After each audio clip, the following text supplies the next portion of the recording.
Welcome to the Virtual Center for the Study of the Constitution and Civic Responsibility, an ongoing inquiry into American political origins and evolving institutions. The Executive Director of the Virtual Center is Dr. Bill O'Brien. He's also your host for this continuing conversation. Here he is now, Dr. Bill O'Brien. Well, thank you, Bob Kincaid, and welcome to a new week of programming here at the Virtual Center for the Study of the Constitution and Civic Responsibility.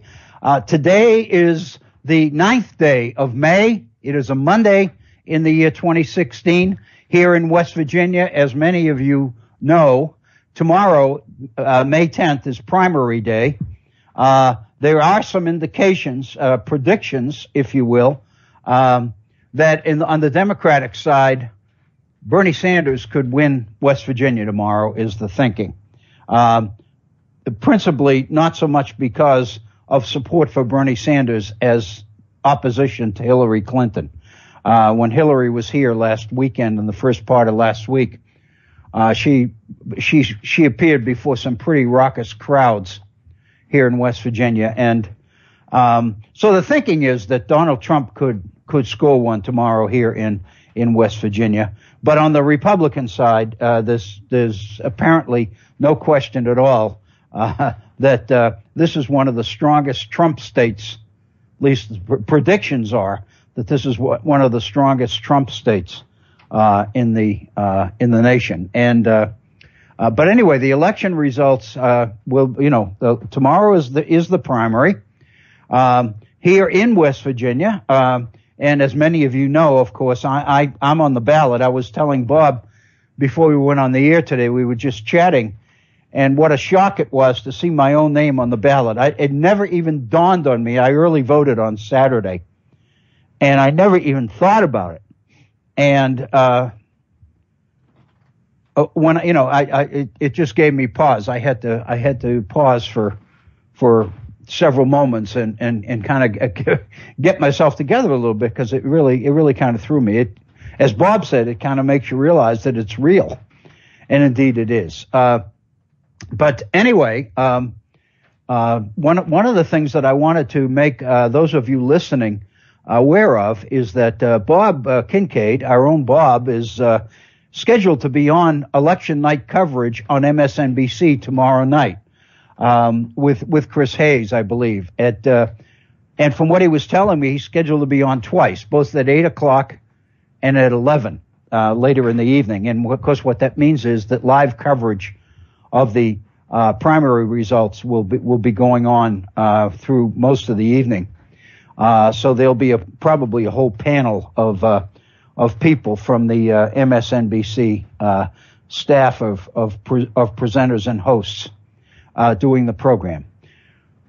But if everything works out, and apparently there is some technical issues associated with gaining access to some remote equipment, but I just wanted to alert everybody that barring some unforeseen change, which would be unfortunate, Bob is scheduled to be on with Chris Hayes 2 times tomorrow evening, talking obviously about the election here in West Virginia. So it's kind of an exciting day around here, and I personally will be glad, because here in West Virginia, I've attended a number of Meet the Candidates events, and they tend to be pretty well-attended affairs because there are so many candidates. We have a new circuit court office here in southern West Virginia, in the county in which Beckley is located, Raleigh County. And there are 10 candidates running for that one position. And so whenever there's a Meet the Candidate event, most of the 10 candidates have been showing up. So when you take that and the fact that there were 2 or 3 candidates for a number of other positions, assessor and auditor and county commission and in our city, the city council in Beckley, for example, and a number of others, it makes for some pretty lengthy Meet the Candidate events. I went to one a couple of weeks ago on Saturday that began at 11 a.m. and didn't end until 10 minutes till 3. So it was close to 4 hours long. And principally, it was because of the number of candidates on the ballot. So what that means, of course, is that when you go to a Meet the Candidates event with that many candidates, that's about all that you have time to do is meet the candidates. And so therefore, speaking times are usually kept to a minimum of a minute or 2 minutes at the most. And in my case, I'm really looking forward to the opportunity to have a little bit more time than that in order to get into some of the issues, because I think the issues which have brought me into the race are significant and need attention, and they need to be discussed. And so it's been impossible to discuss them now, but once the primary is over, I think that will improve substantially.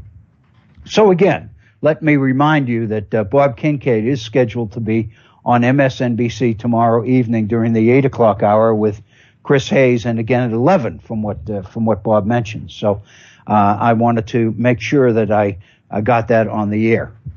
I'm going to begin today's program. I have a number of things. I've been collecting materials for quite a while, and looking toward this week's programs, and I've got a number of issues to address, and I want to begin them today. But the first one that I do want to address will be, or the major one. I've got a couple of issues that I don't know that they'll take us that long.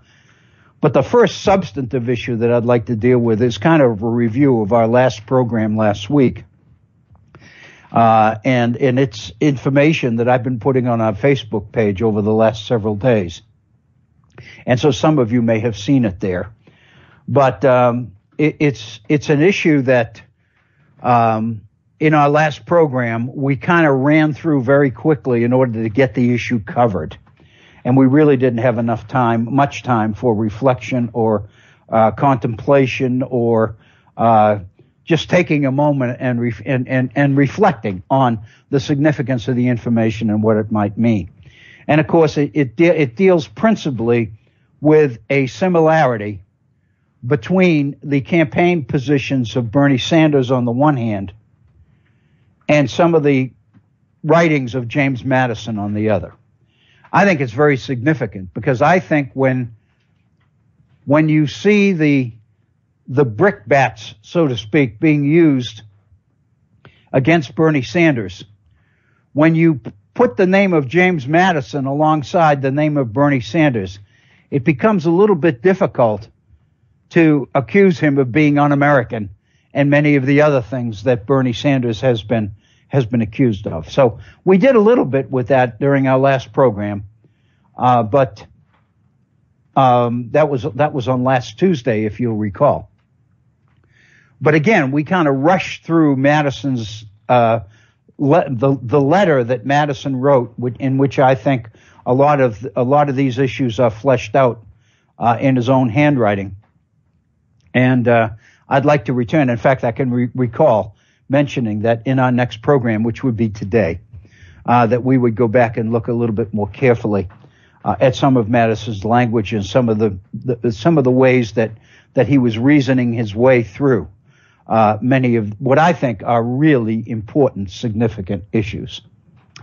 Once again, I want to acquaint all of you that we do have a phone line, and we maintain it principally so that you will have an avenue to be heard. This is an interactive program. It is not intended to be a monologue. It is intended to a large extent to be a dialogue, to be a give and take, back and forth, interactive program. And it is advertised that way, I might say. So the availability of live interaction is an important part of what we do here at the Virtual Center. And for that, we maintain a phone line. And if you would like to call in and go on the air and share your thoughts, ideas, concerns, questions, suggestions, whatever they might be on some of the issues we've been dealing with. I think we'd all love to hear from you, not just me, but I think our other listeners as well would appreciate hearing a different voice and a different perspective than mine. And I know that I would, because it gives me an opportunity to learn from you as well. Our phone number is area code 304-663-4676. 304-663-4676. If you would like to communicate directly with me one-on-one in an email, then I invite you to do that as well. I would love to hear from you, and I'll do the very best I can to respond to your email. At least, at the minimum, I will acknowledge receipt of it. And if it's something that I can respond to or add anything to, my thoughts, my ideas, any information that I might have access to, I would take the opportunity to share that with you as well. My email address is waobrien906@gmail.com. That's WAObrien, OBRIEN 906@gmail.com. And finally, I want to make you aware once again that we do have a Facebook page devoted to the Virtual Center. If you are a user of Facebook and you regularly use it, and I know tens of thousands, millions of people do, just go to the homepage of Facebook and in the search box, type in the Virtual Center for the Study of the Constitution, and you will immediately have access to our Facebook page. And on that page, I have posted a number of opinion-directed postings, articles, short pieces, opinion pieces that I have written. And I'll be very honest with you. For me, the availability of Facebook has provided an opportunity for me to unload on many of the issues that I particularly have opinions on. They don't necessarily warrant a full hour or two of time on our program necessarily. Occasionally they do. But they are articles. I do a lot of reading in preparation for the program, obviously. And so when I run across an article or an issue that is contemporary, I usually try to do the best I can to react to it. And if I feel that I have a reaction that might be of other interest to other people, I tend to put it on Facebook. I've taken to sharing some of these articles that I find on Facebook. I put the link on Facebook, and usually, rather than just put the link, I'll usually put a paragraph or two in which I explain why I think that this is a worthwhile place to go, a worthwhile read, so to speak. And so I do invite you to go to Facebook, to go to the Facebook page, because there's quite a bit there. And one of the things that I guess a theme that might describe the way I look at the Facebook page, and we've had it now for 5 or 6 months, is that it gives me an opportunity to connect some of the materials from the 18th century to what's going on in today's world, in today's political world, economic world, social world. I think that, and over the years, I've kind of learned this, that one advantage that I might have that a lot of people don't have is that for many years I've been looking at these sources from the 18th century, the letters of Madison and Jefferson and Hamilton and the Federalist Papers and many other things. And so consequently, I feel fairly comfortable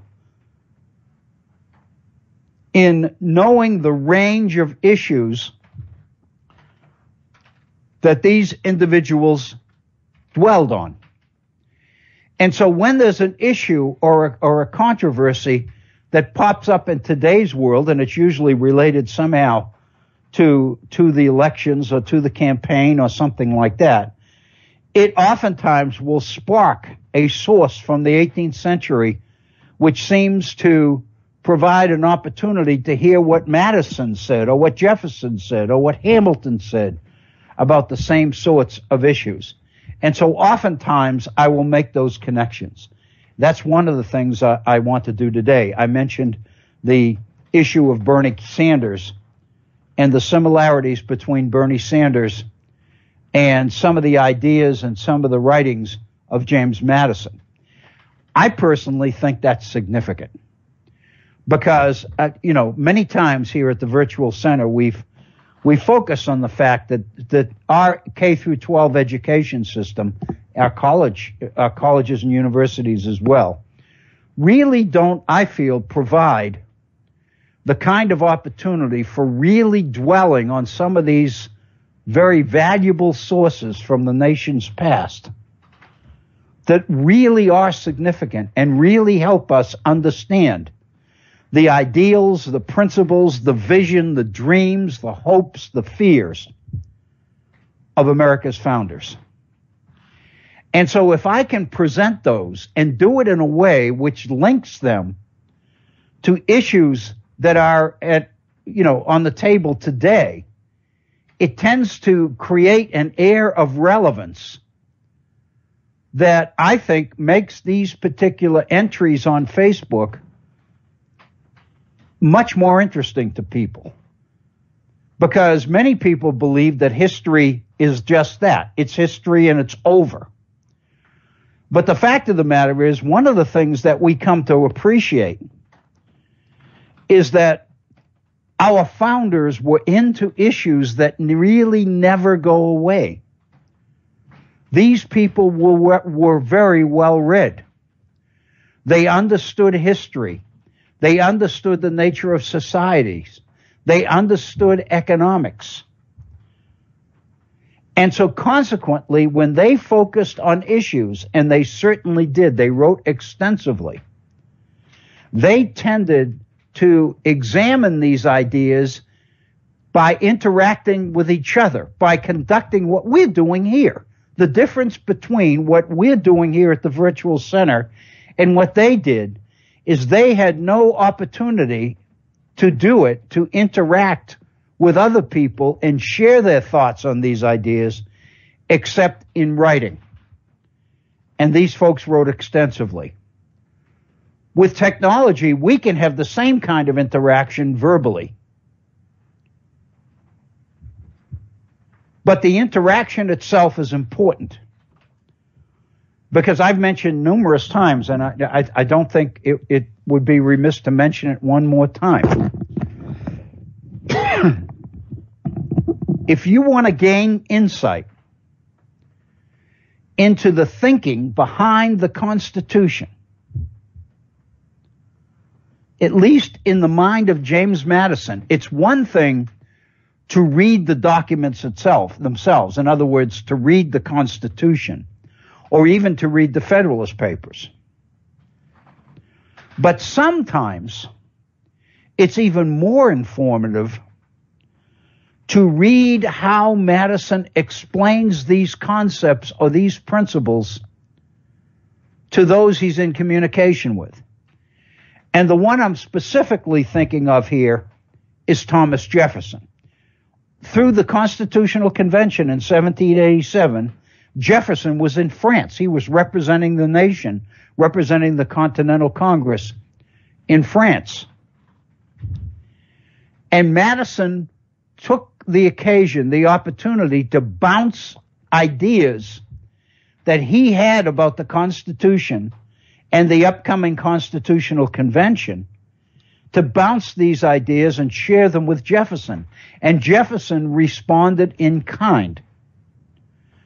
So the fact of the matter is, the interaction between these two men is so incredibly deep and profound and personal and respectful. There's so much to be learned about the Constitution and about how these people thought about the Constitution by looking at the interaction between these two.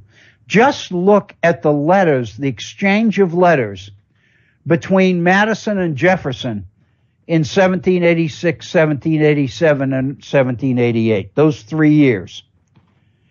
And you'll find that there are a lot of letters back and forth because they were absolutely dutiful in responding to each other.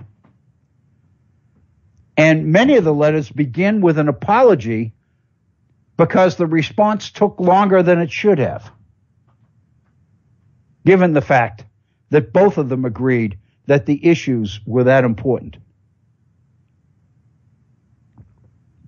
The fact of the matter is there is so much to be learned by this interaction that I think it's valuable. You could basically teach a college, a university level class just on the political insights of Madison and Jefferson, with some of the principles and some of the thinking that went into the Constitution of the United States. It's an incredibly,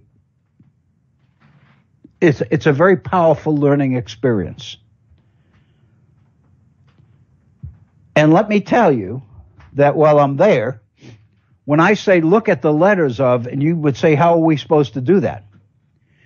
If you go to the University of Virginia website and you look up Rotunda, the Rotunda Project, you will find access to all of the papers related to the ratification of the Constitution of the United States. All these letters are in there. This is a federal project. The collection and editing and publication of all of this correspondence related to ratification of the Constitution in all 13 states. It is a project that was funded by Congress, first funded by Congress in the 1970s. And the person who was my major professor in graduate school, Merrill Jensen, was the first editor of this project. And when he passed away, one of his graduate students and a colleague of mine, John Kaminsky, took over the editorship of the project, and he's now been doing it since Merrill Jensen passed away in the mid-'80s. So John's been doing this now, has been working on the project for a total of about 35 years. He's been editor for probably the last 25 of those years. And many of the volumes of the ratification project, which are organized state by state, have been published. They are moving toward the end. So all you would need to do is go to the University of Virginia website, look up Rotunda, and of course what you're going to find is the very famous Rotunda designed by Thomas Jefferson on the university campus. But that's not what we're talking about. What we're talking about is the Rotunda Project, which is a database that is available online. And as I recall, every citizen is guaranteed access to that database for a certain period of time. I think it's 48 hours or 96 hours or something like that. After that, I think you have to basically register and pay a fee in order to continually gain access to the website. But initial entry for everybody is at no cost. And if anybody is really interested in this, one of the things that we did here in West Virginia as part of our history grant, the first history grant that we were fortunate to receive in 2003, is we bought the rights to the Rotunda project, and it is that project, the Rotunda project, is on a server at Concord University here in southern West Virginia. And it's available on Concord's website, but you have to be a registered student or employee at Concord to use it. But if you call me, I believe I can probably give you the information you would need to gain you access. I go into it all the time. I find on weekends that if there doesn't seem to be anything that really captures my interest at the time, I'll often just go onto the Rotunda website, go back and look at the Madison letters or Jefferson letters or Hamilton papers or whatever, and just read a couple of months of the letters, because they are so incredibly informative about the period. So I've taken way more time of our program today on this, but I really do believe that it's very important. So again, our phone number is area code 304-663-4676. My email address, waobrien906@gmail.com. And the Facebook page, if you go to the search box on the homepage of Facebook, just type in the Virtual Center for the Study of the Constitution, and you will have access to our Facebook page. I mentioned that there are a number of issues that probably won't take too long, but they are issues that raise questions or topics that I think those listening to this program would be interested in and should know. We have done, although we haven't done it, very honestly, we haven't focused programs on education for some time. But over the years that we've been doing this program, we've focused an awful lot of time and attention on education, on research skills, on reading, on writing, on a number of those areas or issues. I came across a document, an article that appeared, this particular piece appeared in the New York Times on Sunday, the 15th day of April, which, of course, is Income Tax Day. But it appeared in the Sunday Review of the New York Times. And it is an article by Jeffrey Zaks, Z-A-C-K-S, and Rebecca Treiman, T-R-E-I-M-A-N. And it deals with the issue of speed reading. We have spent time here at the Virtual Center on well more than one occasion, on several occasions, in which we've been talking about efforts and techniques, strategies designed to improve one's ability to read faster and to comprehend more of what we read. And of course, I think the bottom line to keep in mind is reading speed without comprehension is useless. And so the key is to be able to understand what you're reading. And the fact of the matter is, the faster you read or try to read, the more you try to improve your reading speed, the less likely you are to really understand or comprehend what you're reading. You tend to lose meaning. This particular article by Zaks and Treiman reinforces this theory with research. Basically, what they've done is examine the most recent research and literature on speed reading. And what they have concluded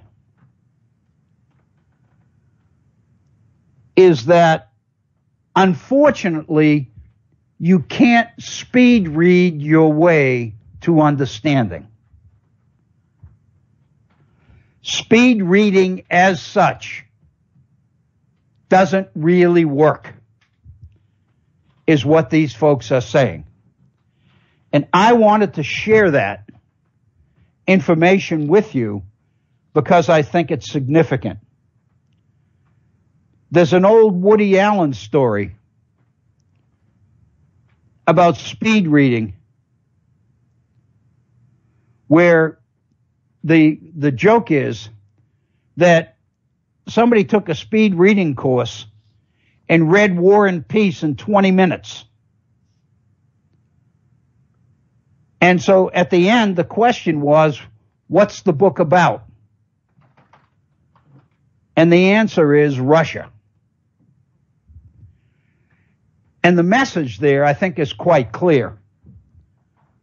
Because many of you know, War and Peace is a book over 1,000 pages long. And to be able to read that in 20 minutes and expect to gain any insight into what's in it is quite extreme. And that's the Woody Allen joke. I can remember personally, and I know that there are some folks out there listening who go back a ways as well, that in the 1960s and 70s, there was a very famous speed reading program that was being advertised in the media. It was developed by Evelyn Wood. And I know a number of people that paid money to take the Evelyn Wood speed reading course. And in talking to those folks, the course was basically built around forcing yourself to read more rapidly. And the way you did it, or the way Evelyn Wood told you to do it, was to use your finger, your index finger, and slide your finger down the page faster and faster until you could no longer keep up as you read. In other words, the whole idea behind the Evelyn Wood method is that if you directed your reading with your finger down the page, keeping up with your finger as it moved from the top of the page to the bottom of the page would encourage you to read faster. But obviously, there comes a point where you start to read so fast that you lose the meaning. At that point, you need to stop. But one of the things I learned about this in my research was that it is important to read somewhat faster than most of us are used to reading. Most of us tend to be, I consider myself in this group as well, most of us tend to be lazy in the way we read. And what I mean is we tend to read too slowly. And the fact of the matter is, many of us have difficulty comprehending what we're reading. And one of the things that the Evelyn Wood method revealed is that it's important to try to read at least a little bit more rapidly than most of us are comfortable reading. One of the things I found in researching this issue was that if you read too slowly, you are not keeping up with the ability of your mind to understand what you're reading. In other words, you're shortchanging your own mind. Because most of us can read faster. Most of us can understand more and understand it more rapidly than we're used to reading. We tend to get kind of lazy. And the fact is, if you get too slow, you're not keeping up with your mind. And consequently, your mind begins to wander. It's difficult to keep your mind focused on what you're reading when you're not reading fast enough. And consequently, people's mind wanders. They tend to think about this, that, and the other thing, and then they lose their train of thought, and they have no idea what they're reading, and then they have to go back and reread the whole thing again. Reading becomes a chore. It becomes laborious if you allow that to happen. A way to curb that is to force yourself to read more rapidly, at least rapidly enough that you keep your mind engaged. If you do improve your speed a little bit, at least enough to keep your mind focused, then you will improve your comprehension because your mind won't wander. It won't have time. That works. We've done this before. I know this is repeat. But what this article does, after mentioning the Evelyn Wood method, is to conclude that, quote, the scientific consensus suggests that such enterprises as Evelyn Wood should be viewed with suspicion. In a recent article in Psychological Science in the Public Interest, Professor Tryman, who's the co-author of this particular article, and her colleagues reviewed the literature and concluded, quote, that it's extremely unlikely you can greatly improve your reading speed without missing out on a lot of meaning, unquote. In other words, the research is tending to support the idea that you may be able to read a little bit more rapidly than you're currently reading, but not significantly faster. You lose comprehension in the process. And this article, Tryman and Zaks point out that it's very important to distinguish between reading faster and skimming. Skimming is a legitimate strategy. It's a way to read more faster. It's a technique. And the way to do it, there are strategies or tricks to improving your ability to skim. And I know we've covered this before. We did a program on this about 6 months ago. One strategy that people find effective is to read just the first sentence of each paragraph. Just read the first sentence of one paragraph, then go to the next paragraph and read the first sentence. And what you find as you go through the pages is that you'll probably gain a pretty good idea of what the subject matter is all about. But again, you are reading for information. You are not reading for understanding. In order to understand, you got to read it all. Summaries don't cut it. I think our K through 12 education system has proven that beyond a doubt. We have gone to the idea in our classrooms, in our schools, of summarizing literature, for example, or history chapters, pulling out the highlights. But the fact of the matter is, without the supporting information and the explanations, all that's left is information. And the information, without understanding that information, won't stay with you. It's the understanding of particular pieces of information that lasts. And you don't get that from summaries. You don't get that from reading the first sentence of each paragraph, or the last sentence of each paragraph, or the final paragraph of each chapter. There are a number of different strategies. But if you're standing in a bookstore and you're contemplating buying a book and you can't make up your mind whether to spend the money on it, then skimming is a very good technique. You can stand there for 15 or 20 minutes and you literally can read the first sentence of each paragraph in 2 or 3 chapters. And if you do that, you can pretty well make up your mind whether this is a book you want to purchase or not.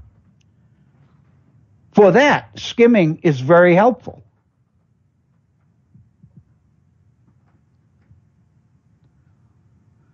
However, skimming is not speed reading. It's not reading.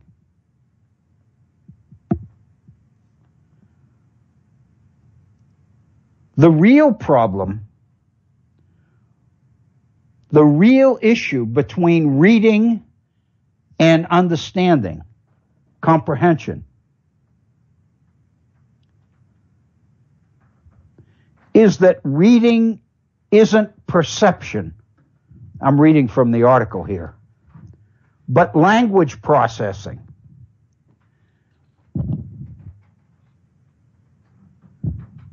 Have you ever tried, and I've done this, if you listen to commercials on radio,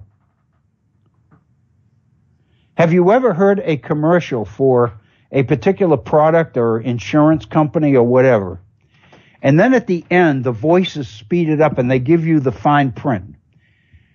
You can understand the words, but you can't figure out what they're saying because they go so fast. At the end, what they're doing is they're covering themselves legally. They're putting the information on the air, but they're putting it on so fast that you can't understand it. So they're basically covering their butts in terms of liability issues, is what they're doing. But the fact of the matter is the message is clear. When you double or triple the speed, you can understand the word, you can identify the words, but it's impossible to follow the meaning.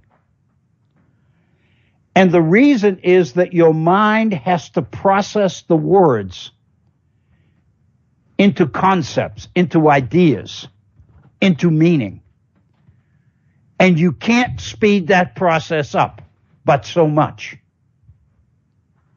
So the fact of the matter is, it's the connection between reading and understanding that takes the time. It takes your mind time to process, to make that link or make that connection. And you can't speed it up. If you speed it up too much, you don't give your mind time to process the meaning. If you read too slowly, you give your mind the opportunity to wander, and then you lose focus totally.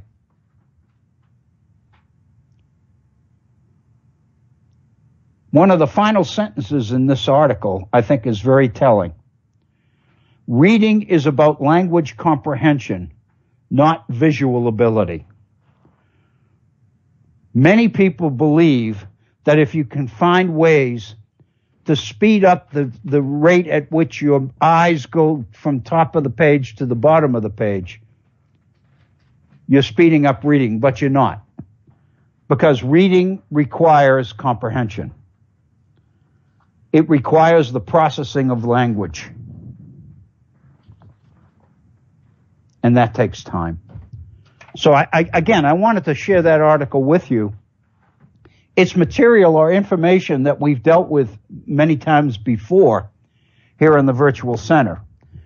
But I think it kind of covers the latest literature and suggests that we need to be careful about, especially if we buy into some of these products to improve reading speed that can cost a lot. It used to, Evelyn Woods, there used to be classes that were held. Now the big issue are apps for your smartphone and for your iPhone. and you can purchase apps that supposedly improve and increase reading speed. These can be quite expensive. Be careful. That's the message. One other issue that I'd like to touch on before we complete our first hour, we're at 45 minutes after the hour, so we've got close to 15 minutes left before we pause for our break, and I think 15 minutes will give us time to touch on this issue. There was an article here, and I've mentioned the elections. Our primary here in West Virginia is tomorrow. There was an article in the Charleston Gazette, in our local statewide paper, dated the 6th of May, last Friday. And the author of the article was Paige Flanagan. Paige Flanagan is president of the West Virginia Association for Justice. And what Paige Flanagan is writing about is the amount of out-of-state money that is pouring into West Virginia in order to influence the elections.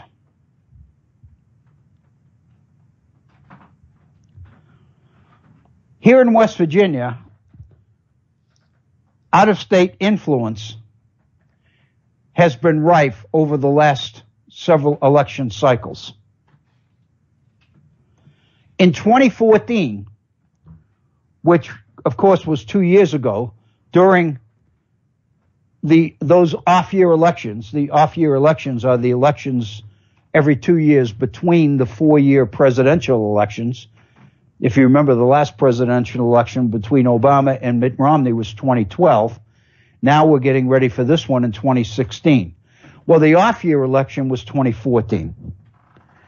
And in 2014, West Virginia was deluged with out-of-state PAC money, big money, and a lot of it under the cover of Citizens United, which took off all the controls to limit political contributions to campaigns. The result was that big money began to influence the election process in West Virginia. The result was, in 2014, that for the first time in close to 100 years, the Republican Party was able to take control of the West Virginia legislature. And I think in programs, recent programs, we've talked a little bit about that takeover. Now in 2016, these same organizations, these same outfits are trying to influence our elections, West Virginia's elections this year, on both the governorship and the courts. One of the things that the Republican-controlled legislature did here in West Virginia, once it took control in 2014, was to make judicial elections nonpartisan. Up until this year, candidates for judgeships at whatever level ran as either Democrats or Republicans. This year, there's no indication on the ballot of Democrat or Republican because the judicial elections by law have become nonpartisan. One would think that the nonpartisan nature of the elections would keep down the amount of out-of-state money coming in. But the fact of the matter is that's not true. And what Paige Flanagan has done is put together an account in this piece that appeared in the Charleston Gazette of where the money's coming from and where it's going. And I think it's incredibly informative. In fact, when I put this link on Facebook, I included a comment to the extent that I was suggesting that this particular article was what I called a keeper. And what I meant was that the article is valuable because it identifies the names of groups that we hear about here. If we're subjected to these ad campaigns, we hear the names of these groups, but the names don't mean anything to us. And of course, part of the problem, and I think Paige Flanagan points this out, is that not only are the names not familiar to us, but the names of these groups are deceptive. They are intentionally designed to confuse the voter into believing that a particular group stands for something that it doesn't. The best example I can give you, and without taking a lot of time, is the legislation that passed in this most recent session of the West Virginia legislature, which was right to work legislation. The exact name of the law in West Virginia is workplace freedom. The implication is then, if you vote for this law, it increases or enhances the freedom of workers in the workplace. If you didn't know anything about this, you would think that that's true. The fact of the matter is, the right to work law that passed is exactly the opposite of that. The title right to work or workplace freedom is deceptive. It's duplicitous. It's intended not to inform, but to confuse. And many of these groups are so named for the same purpose. This out-of-state money is what we call dark money, because the donors don't have to identify themselves. The name of the group is a name that we probably are not familiar with, or if we are familiar with it, it seems to be for something that it's really not. So if you do get meaning from the name of the group, it's probably not the correct meaning. And there's no requirement that the donors identify themselves. So therefore, the voters have no idea who's putting up this money, where it's coming from, for example. Let me share some of this information from 2014 and now what's happening in 2016. And I'm reading, this is a paragraph directly from Paige Flanagan's article of May 6th. In 2014, corporations spent millions to influence our legislative elections. The Koch brothers opened a West Virginia office of their group, Americans for Prosperity. Let's just stop for a moment and look at the name of that group, Americans for Prosperity. If you didn't know anything about the Koch brothers, how could you be opposed to a group called Americans for Prosperity? The name is very positive. The substance or the objective, the intent of the group is anything but. The group that opened this office in West Virginia in 2014, Americans for Prosperity, is funded by the Koch brothers. Another group created at that time was entitled Grow West Virginia. That group spent more than $1.4 million to elect hand-picked legislators. And this was part of the takeover of the West Virginia legislature. Basically, candidates were hand-picked and given the resources they needed to win the election. The group that was signing the checks was called Grow West Virginia. But most people would have no idea who was involved in Grow West Virginia. The United States Chamber Institute for Legal Reform, ILR, the Institute for Legal Reform, donated $500,000 to that group, Grow West Virginia. Another $200,000 came from the Republican State Leadership Committee. Who's the Republican State Leadership Committee's principal funder? The United States Chamber of Commerce, which is the representative in Washington of big business. So organized groups, interest groups, special interests as they are called, are pumping big money into a little state like West Virginia, and they're targeting it to particular candidates who vote the way they are told in return for the financial support.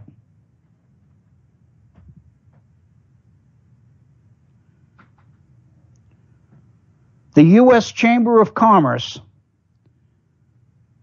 created what it's called its Institute for Legal Reform between 2010 and 2014.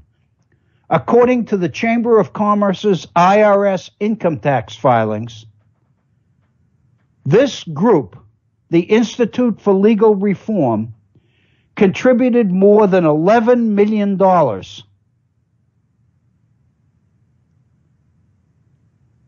to local elections. Then there's another group that Paige Flanagan talks about called the West Virginia Citizens Against Lawsuit Abuse, CALA, Citizens Against Lawsuit Abuse, which spent close to $300,000 on mailings attacking particular legislative candidates in 2014. Citizens Against Lawsuit Abuse has refused to disclose its funders for more than 20 years. Yet, Flanagan points out, research shows that the same corporate special interests paid a PR firm to create Citizens Against Lawsuit Abuse organizations, not only in West Virginia, but in other states as well. Now that the legislature has been taken over, the 2014 campaign worked. Now, as we prepare for the primaries here tomorrow, the same kind of big money from the same sources is infiltrating elections, both for governor and for the courts, whether in fact the courts are nonpartisan elections or not. More than $2 million has been spent on both the Supreme Court election here in West Virginia. We're electing a justice to the state Supreme Court, and the governor's election. $2 million. $500,000 has gone to Bill Cole, who's the president of the Senate, who's running unopposed for governor. He has no opposition in the Republican primary. Yet there have been $500,000 worth of ads supporting his campaign. And he's running unopposed in the primary. According to Open Secrets, Flanagan says that the Republican Governors Association, which spent this $500,000, receives most of its money from Koch Industries. And of course, there's been evidence that Bill Cole made a trip to California to attend a Koch function in Palm Springs in March, I believe, and has received a $100,000 donation from that particular group. So again, let me read this quote from the Center for American Progress, which is a liberal group, PAC. The Center for American Progress says the following. The truth, however, is that the Koch brothers and RSLC, which is the Republican let me get the exact title here. Republican State Leadership Committee. Koch brothers and the Republican State Leadership Committee are pouring big money into these nonpartisan races. Increasing campaign cash will lead to more pressure on judges to issue rulings that please campaign contributors. This increased interest in state judicial elections is simply an effort to protect conservative legislation from legal challenges, unquote. The point is that many of these groups are identified in this ad.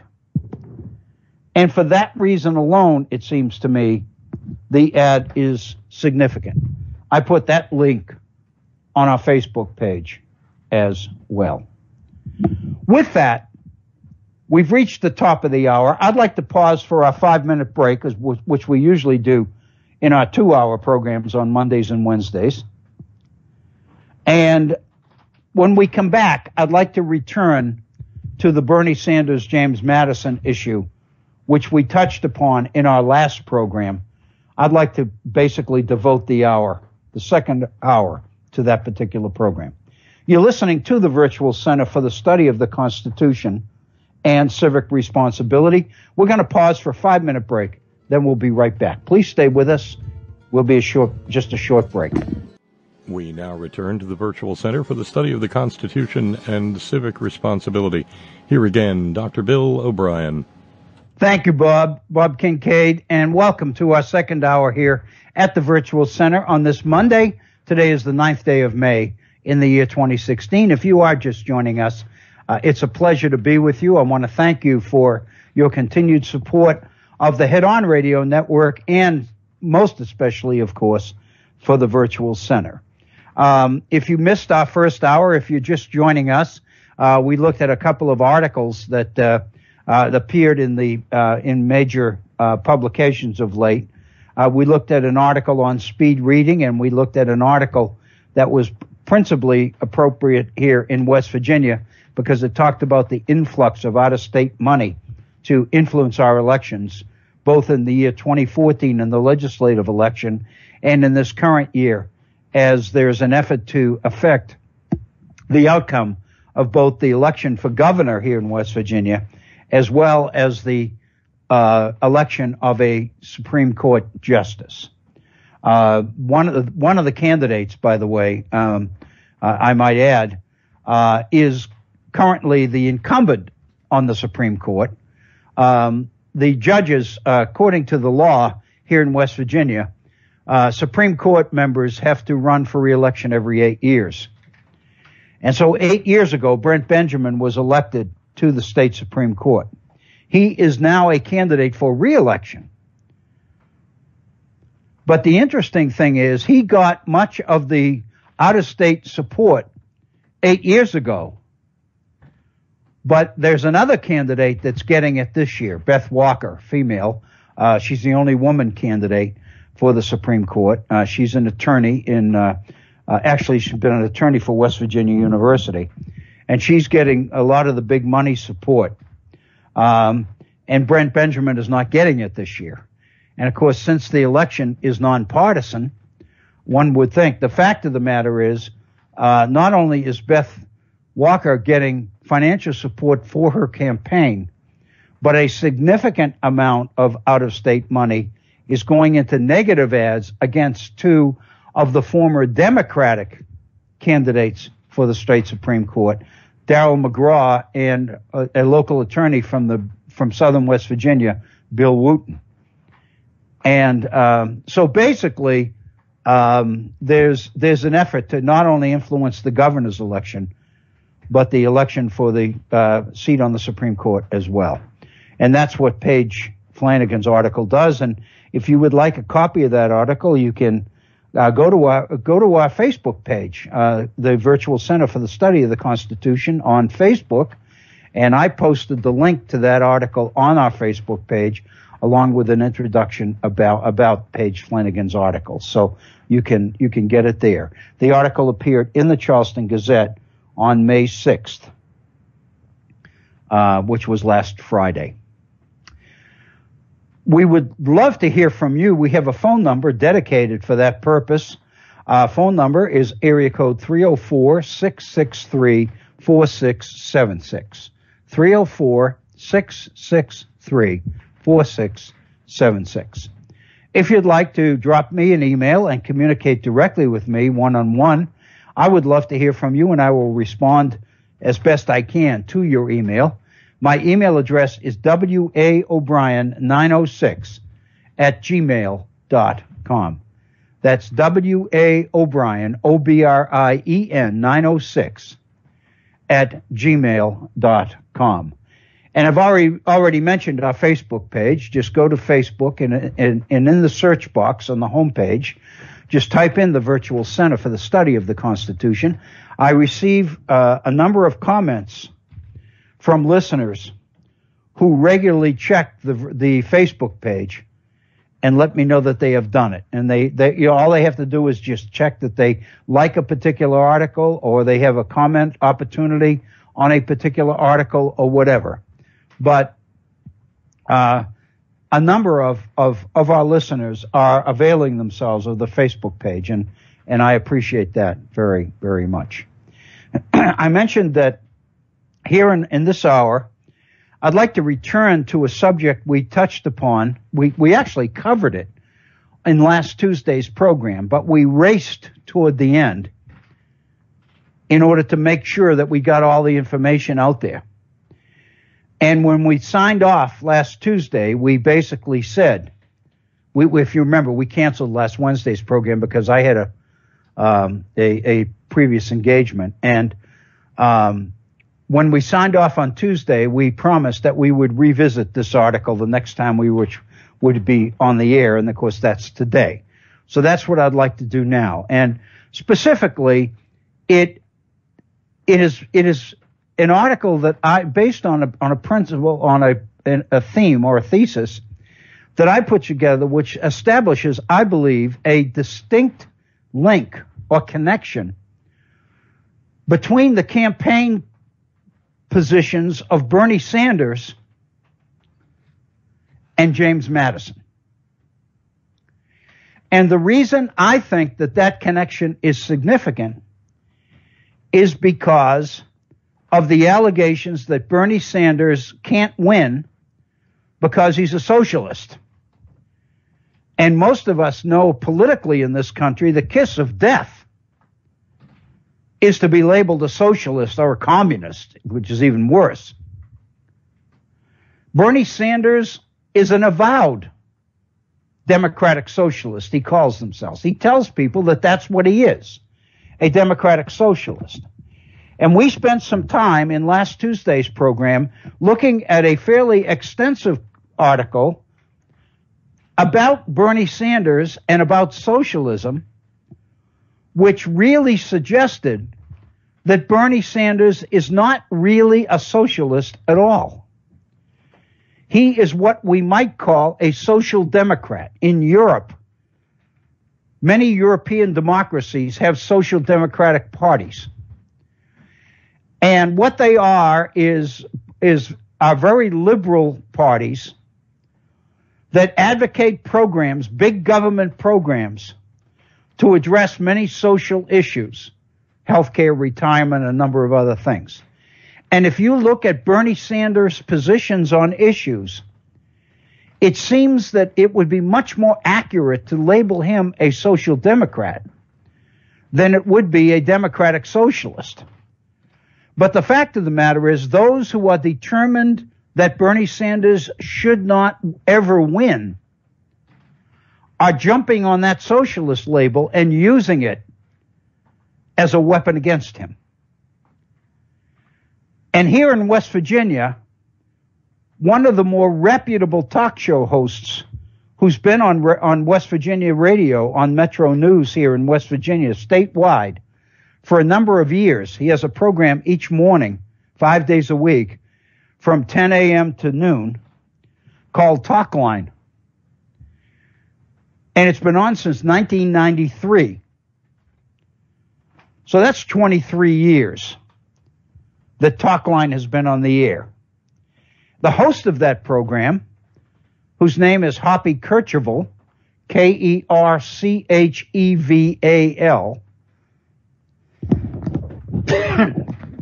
has become an institution here in West Virginia. In fact, if you go online and you Google Hoppy Kercheval, you will find reference to him as the Dean of West Virginia Broadcasting. He's been around a long time. He's very reputable. He's interviewed frequently on television. And he writes a column a couple of days each week in the state's conservative paper, which is the Charleston Daily Mail. I mentioned last Tuesday that here in West Virginia, we're blessed, and I mean this, but it's very important to have two papers, so that the liberal bent and the conservative bent are both produced, or both made available to citizens each and every day. And so the fact of the matter is, the morning paper is the Charleston Gazette. That's the traditional liberal paper. And in the evening, the Daily Mail is published. And that's traditionally been the more conservative paper. And Sunday's paper has been coalesced, has been linked. The two have been connected. And so the Sunday paper is called the Charleston, the West Virginia Gazette and Daily Mail. Sunday Mail, I think it is. Hoppy Kercheval has been, for a number of years, has been writing regular columns in the Daily Mail. Last week, Friday a week ago,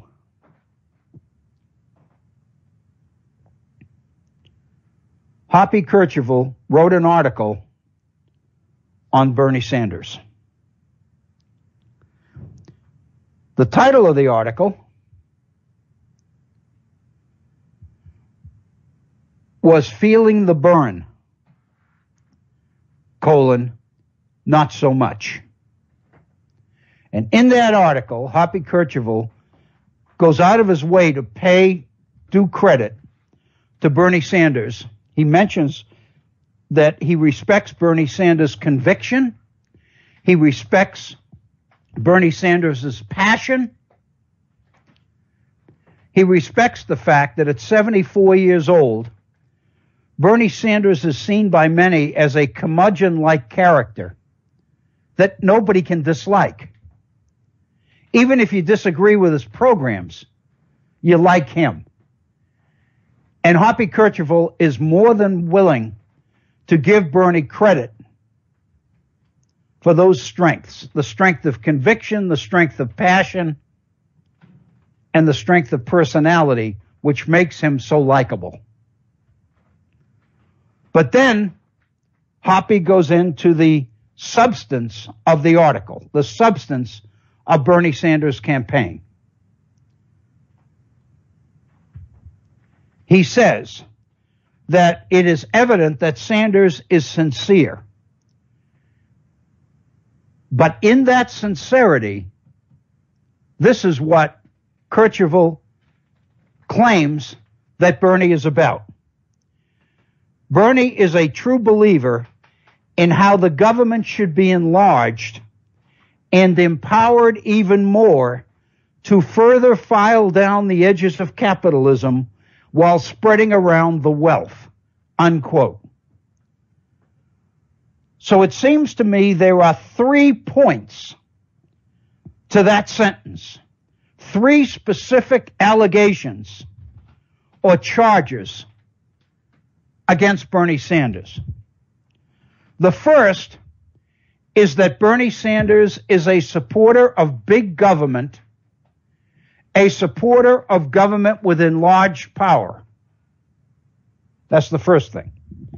The second thing is that the reason Bernie supports big government with enlarged power is because he supports government's programs to file down further the edges of capitalism. In other words, to do damage to free enterprise. And the third element in that sentence that Kercheval accuses Bernie Sanders of is that while government is filing down the edges of capitalism, it is also spreading around the wealth. And by spreading around the wealth, of course, what Hoppy Kercheval is referring to there is the traditional conservative argument that liberals support the redistribution of wealth. Government's using its taxing power to take from the wealthy and redistribute to the citizens at large, to the poor. And that this redistribution of wealth is the major element in what causes folks to label Bernie Sanders a socialist. That Sanders believes that government should have the power to take from those with in order to better take care of those without. And then later on in the article, Hoppy Kercheval addresses this particular issue by talking about Bernie's quixotic socialist dreams. That Bernie himself calls himself a democratic socialist. And so therefore, Hoppy believes that he is on solid ground in alleging that Bernie is a socialist, and that the traditional explanation or characteristic of socialists is the desire to take from those who have it and share their wealth with those who don't. In American history, during the Depression, there were a number of socialists who surfaced advocating this kind of a program. Many of you will remember the name Huey Long, the governor of Louisiana. And you may recall from your history books that Huey Long's reform program to combat the Depression was what he called share the wealth. And his argument was, or his position was, that government ought to guarantee everybody a minimal income. Government ought to send everybody a check once a month. And I believe the number that was floated around there was $1,000. And where would government get the money? From those who had the money to pay big taxes.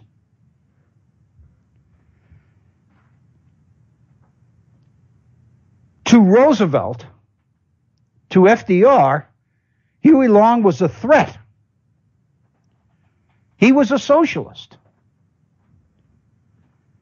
And there's absolutely no question that part of FDR's New Deal program was designed to steal the thunder of Huey Long and some of the other socialists at the time, like Francis Townsend, who was a retired physician in California, and Father Coughlin, who was on the radio and was advocating big government type programs that Roosevelt found went too far. So that he saw his New Deal program as a way to pull the rug out from under these extremely radical programs with programs like he came up with in the New Deal.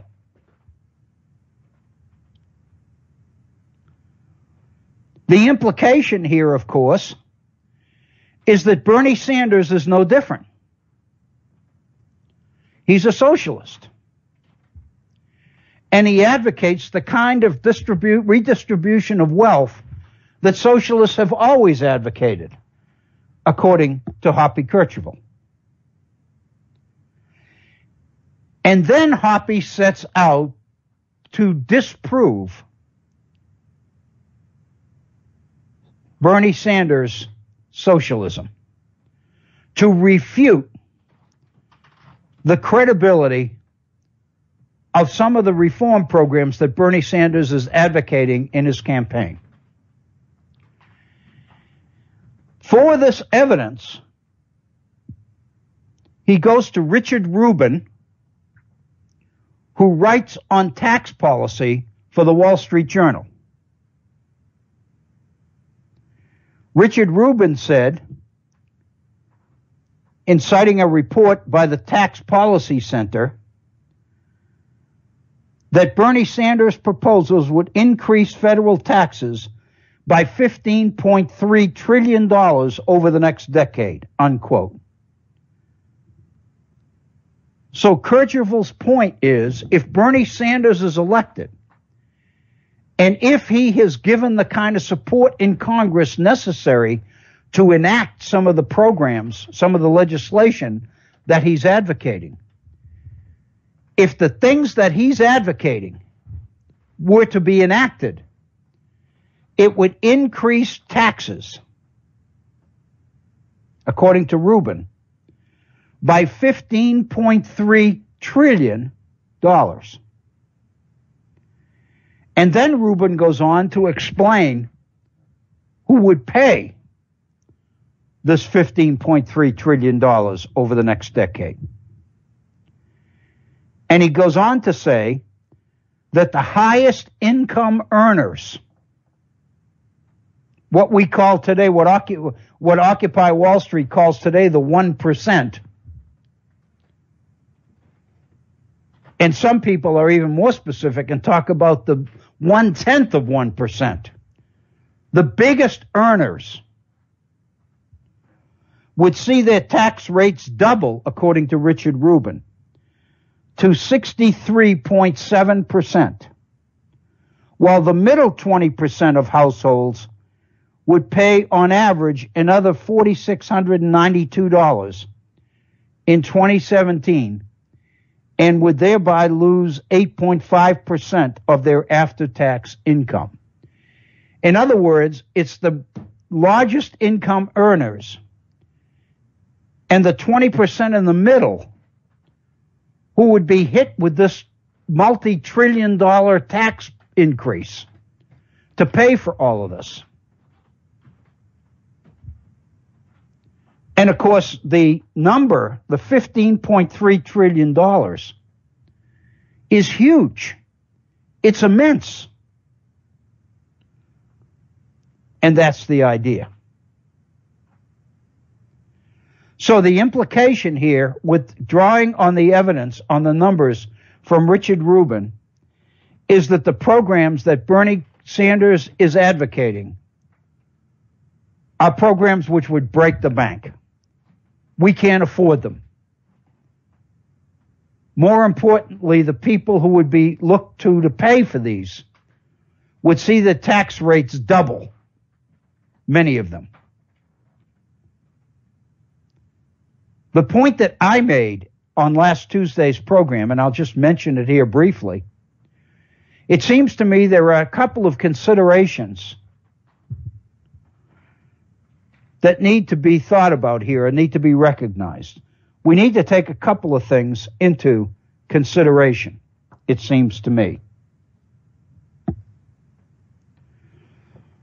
First of all, the highest income earners who would see their tax rate doubled to 63.7%. We know that the highest income earners, for the most part, don't pay anywhere near the tax rates that the IRS code assigns to them now because of the loopholes built into the tax code. There's a reason that the tax code is hundreds of thousands of, is I believe something like 6,000 pages or something. There's a reason for that. And that is because the tax code has been manipulated to create loopholes.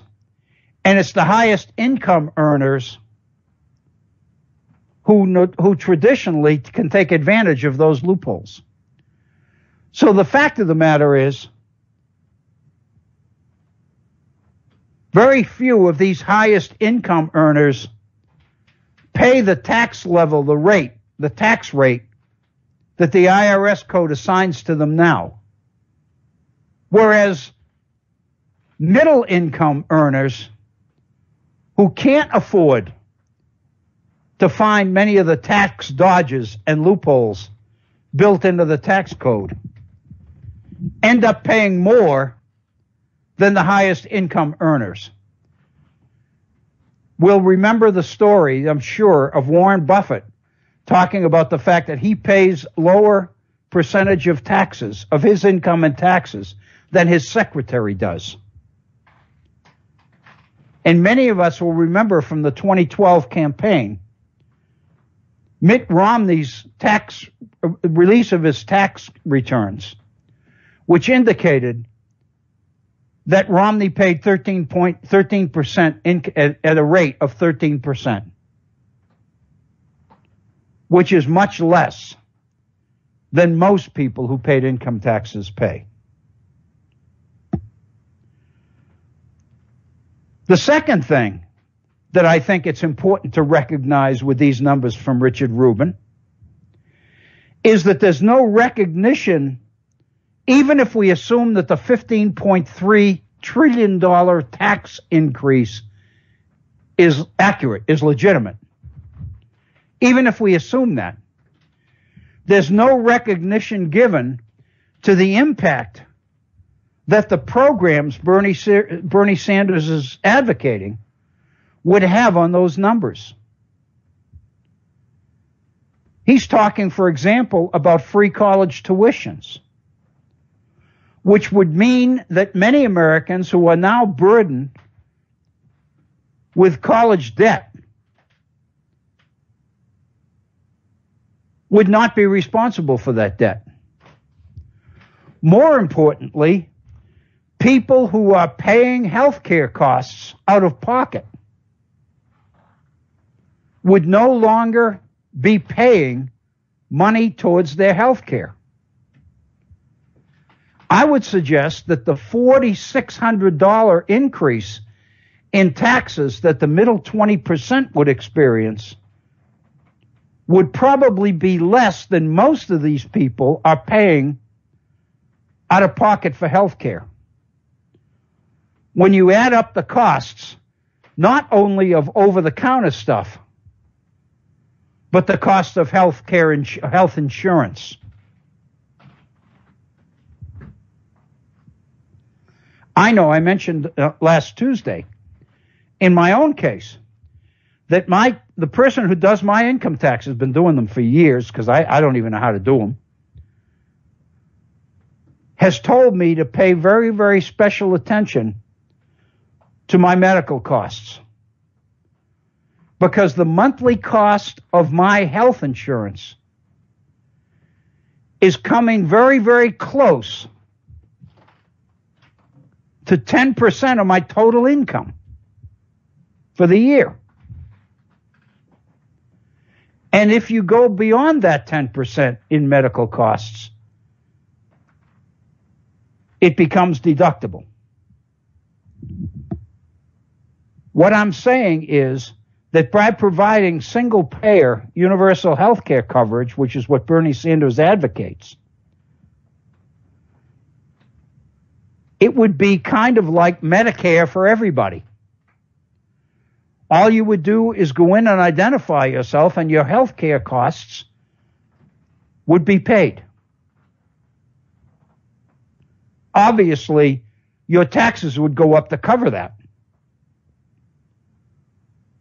But what Sanders is talking about is reinstituting the idea of progressive taxation, where the people who made the most would actually pay the most, rather than be the ones who pay the least because they're the ones who write the changes in the tax code. I think all of these things need to be considered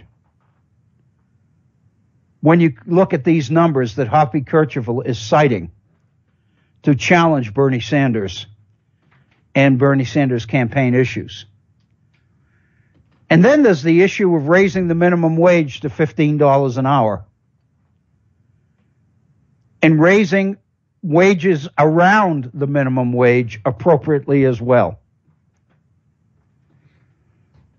Part of Bernie's program is a public works program to repair the nation's infrastructure, which Bernie says would constitute 13 million good-paying jobs with benefits, with retirement, with health care. I would suggest if you put generous income into the pockets of 13 million people,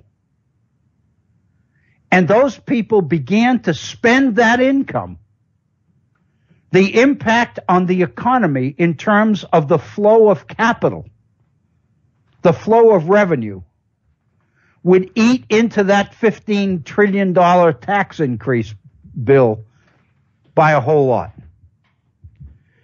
I guess what I'm saying is none of this is considered in this article. And to bring the Kercheval piece to a conclusion,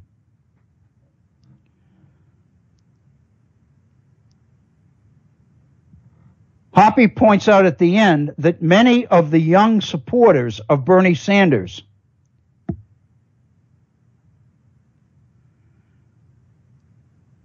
are swooning at the idea of free college tuition, that many of them aren't thinking, and that many of them are being duped into, and these are Hoppy's words, foregoing the opportunities and the risks associated with a market-driven economy, and instead are more than willing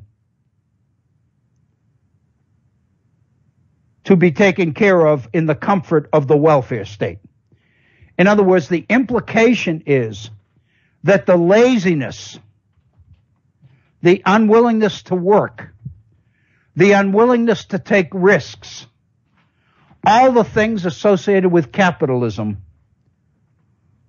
are at risk in the campaign of Bernie Sanders.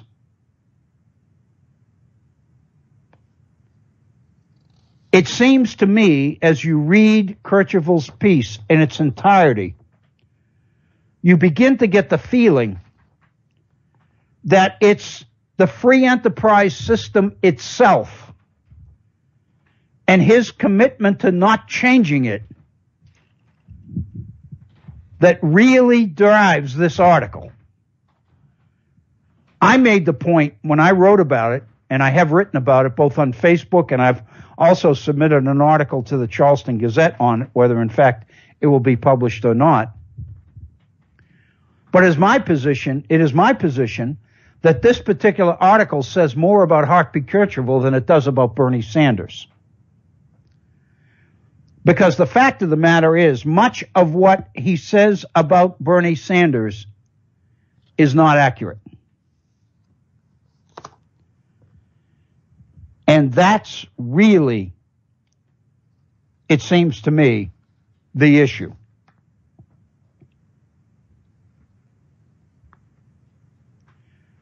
The extent to which managing the economy, managing private property for the benefit of all citizens, the preamble to the Constitution calls it promoting the general welfare. If government is to really promote the general welfare, government must be given the authority to manage private property. We saw, when we were looking at the writings of John Locke, that even John Locke acknowledged the need for society to be able to manage access to private property. Because if a few people were allowed to get too much of it, that would deny opportunity to too many others.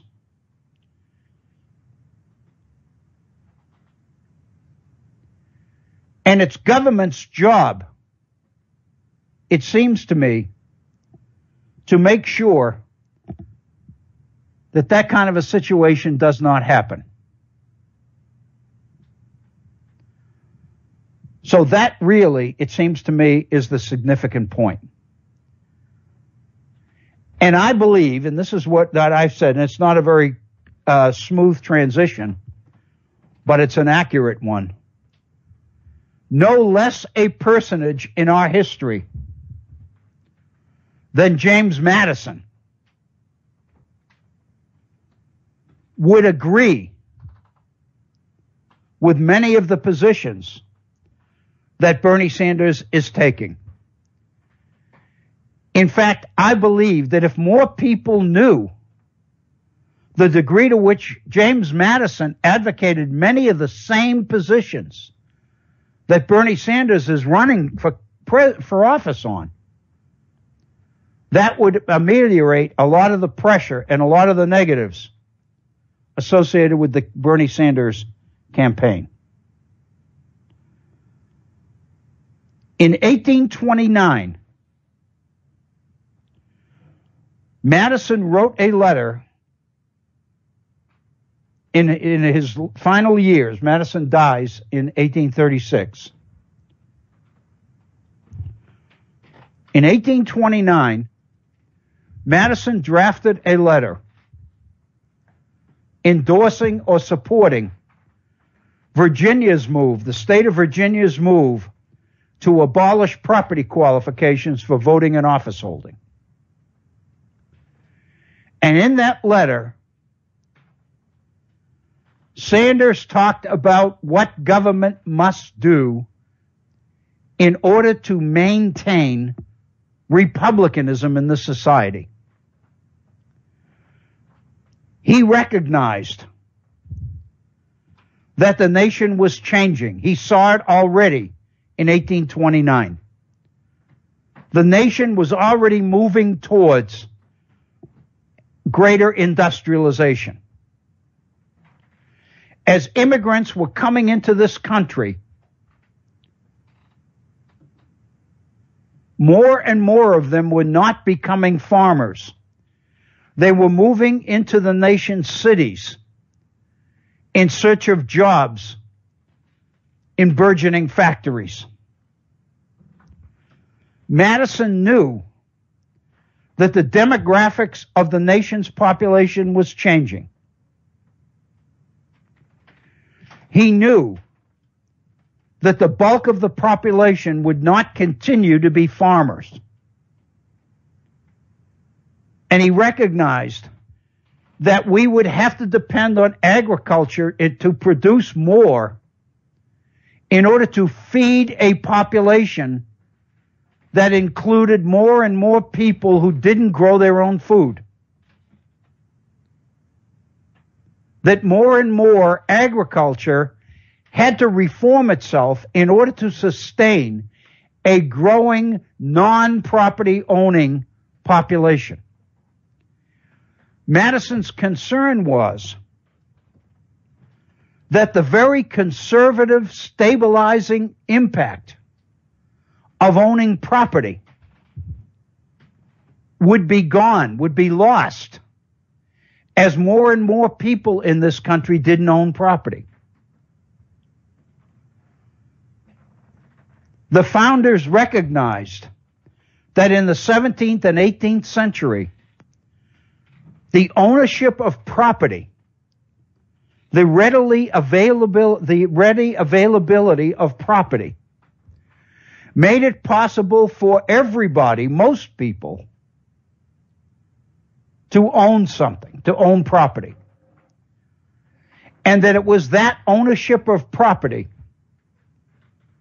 that made people stable, that made people secure, that made people better citizens, because they had a stake. They had a vested interest in good government. They paid much more attention to what government did because it directly affected what they owned. And therefore, they wanted to make sure that the people they elected to office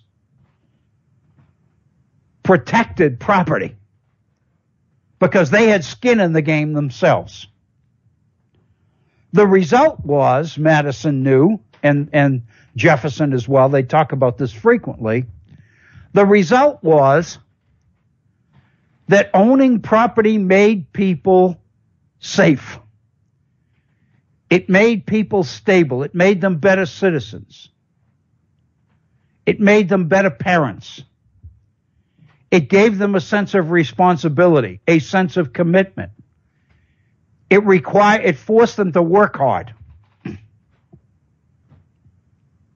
All of the positive outcomes, all of the positive impact that ownership of property was having on society, Madison believed, was being endangered as the population continued to increase with more and more people who didn't own property, but rather who worked for wages. How are we going to keep them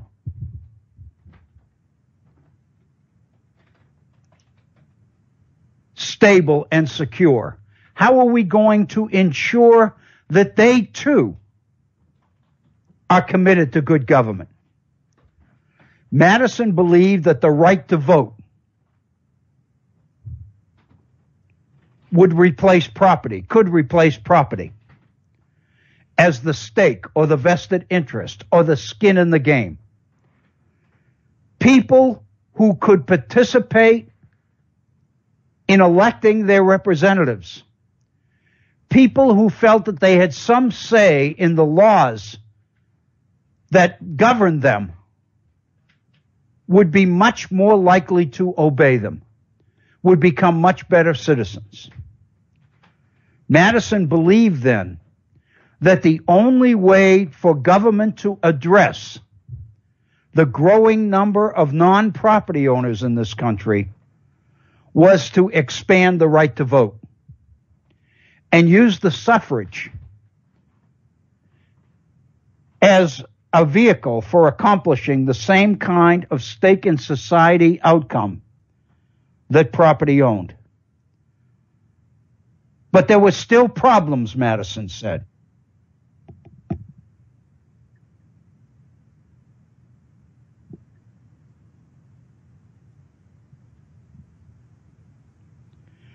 Madison said the following: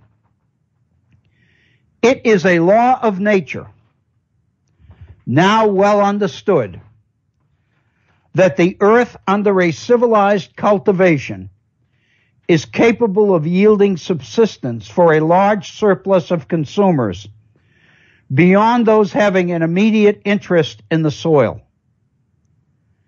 A surplus which must increase with the increasing improvements in agriculture and the labor-saving arts applied to it.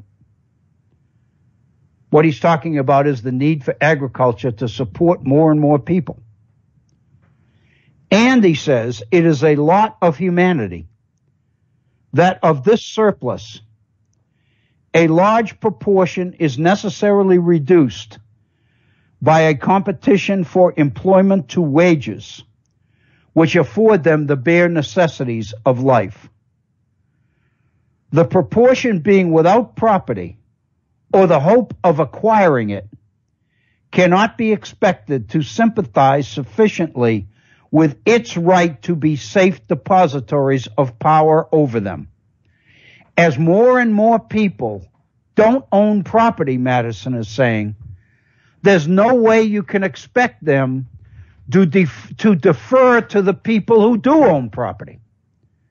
The only way that property served to keep society stable was when everybody owned it. Large numbers of people own it. But when there are significant numbers of people who don't own property and never see the opportunity of ever owning property, then there's no way to expect them to continue to trust the property to make all the rules. Something has to change. What is to be done with this unfavored class of the community, Madison says? If it be, on one hand, unsafe to admit them to a full share of political power, it must be recollected, on the other, that it cannot be expedient to wrest a Republican government on a portion of the society having a numerical and physical force excluded from and liable to be turned against it, and which would lead to a standing military force dangerous to all parties and to liberty itself. Madison says this nation is looking at trouble. If a larger and larger proportion of the people don't own property, and if government continues to look to the propertied to run the nation and make all the major decisions, then the only way that we can preserve that system is with a large army, is military force, martial law. We are going to have a society in which the military is going to be necessary to keep order unless we find some other way. This view of the subject, Madison says, makes it proper to embrace in the partnership of power every description of citizens having a sufficient stake in the public order and the stable administration of the laws, and particularly the housekeepers and heads of families, most of whom, having given hostages to fortune, will have given them to their country also.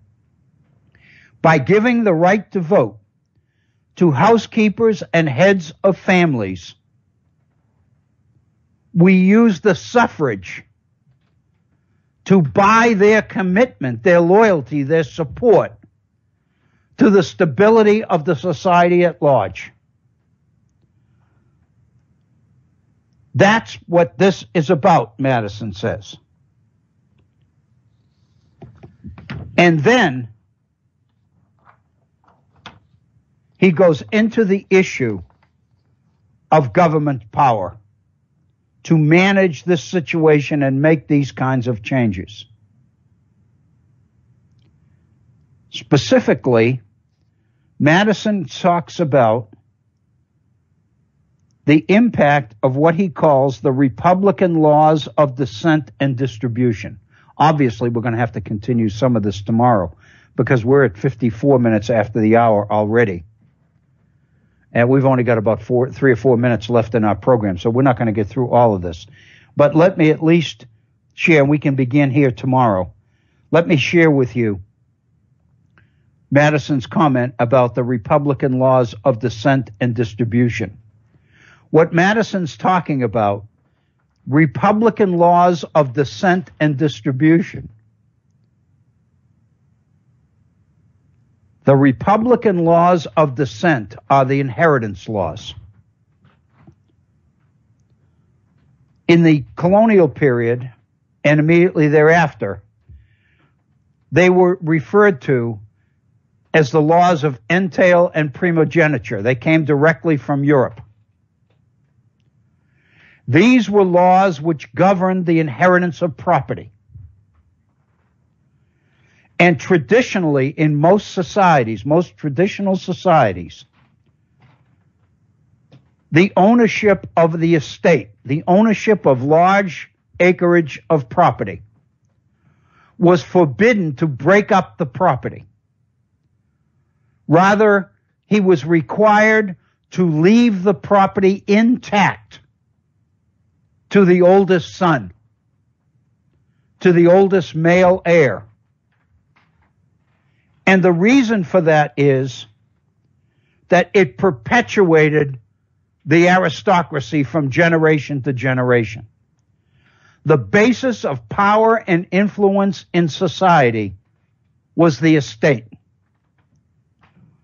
And the thinking was you never tampered with the estate because the estate was the basis of your name, of your influence, of your power, of what the people in the neighborhood thought of you. It was all tied to who you were and what you owned. And in order to pass on this tradition of power from generation to generation, colonies and then states had to mandate that you couldn't break up the estate when you died. It automatically went to your oldest male heir. Now what Madison is referring to here are the Republican laws of descent. As a reform, many colonies, and especially with independence, many states, abolished the laws of primogeniture and entail. Many states broke up the laws of inheritance and allowed estate owners to break up the estate and leave it to all the children, not just one. This is what Madison means when he refers to the Republican laws of descent. And that is linked directly to what he calls the Republican laws of distribution. Spreading the wealth around so that you eliminate the traditional idea that there is an aristocracy, or that there are certain families that own most of the property, have most of the wealth, exercise most of the power and most of the influence. By adopting a republic, the movement for American independence committed itself to eliminating the illusions of aristocracies, of elites, and perpetuating the idea that everybody had a chance. So that meant then that these traditional laws of inheritance had to change. And they did. These were what Madison referred to as the Republican laws of descent and distribution, in equalizing the property of the citizens and in reducing to the minimum mutual surpluses for mutual supplies.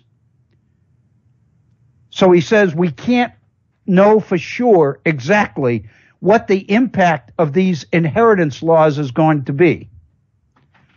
But what we have to do is make sure that government has the ability to respond to the changing demographics of this nation, because if government can't respond, we're going to either have martial law or revolution. All of this, I would suggest to you, means that Madison is endorsing the power of government to control and manage the distribution of property. That's what Bernie Sanders is talking about. We'll have to go back here tomorrow because we've run out of time. It's 59 minutes after the hour. I want to thank you for tuning into the Virtual Center today. I invite you to be back with us tomorrow. Remember, we'll be beginning 1/2 hour later tomorrow. Our program will begin at 1:30 p.m. in the East. For Bob Kincaid and the folks at Head On Radio Network, this is Bill O'Brien for the Virtual Center, bidding you all goodbye and thanking you.